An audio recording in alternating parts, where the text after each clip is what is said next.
Oh, yeah, yeah, yeah.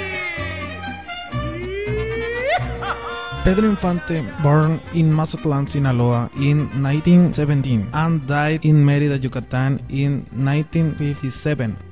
He was cinematographic actor and Mexican singer. To very early age, it moved with his family to Guamuchil, where he acquired some notions of music and was in his first years apprentice of carpenter. He was also a member of a musical set who was acting in Guasabe's locality. In 1939, one local radio station, the XEB, it allowed to Pedro Infante to initiate modestly his career as singer until, in 1943, his first disc managed to record Tomorrow, whose relative success was the first one of his brilliant career.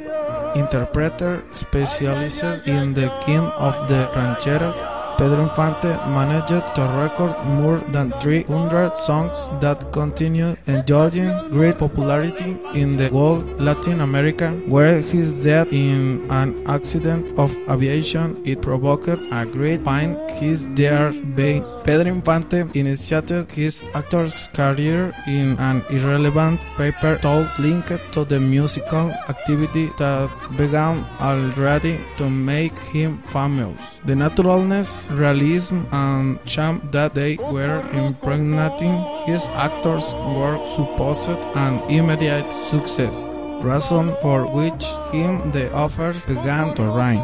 Infante turned this very song into the world and favorite singer of the national cinema. His interpretation of papers in which it was taken of bodily form prominent figures of ill-mannered person, manly and keen on woman, as well as his emphatic personification of the humble peoples, always simple but full of value. Simultaneously, that sentimental and noblesse cost him the acceptance of the great public, who turned it into the symbol par excellence of the Mexicanidad.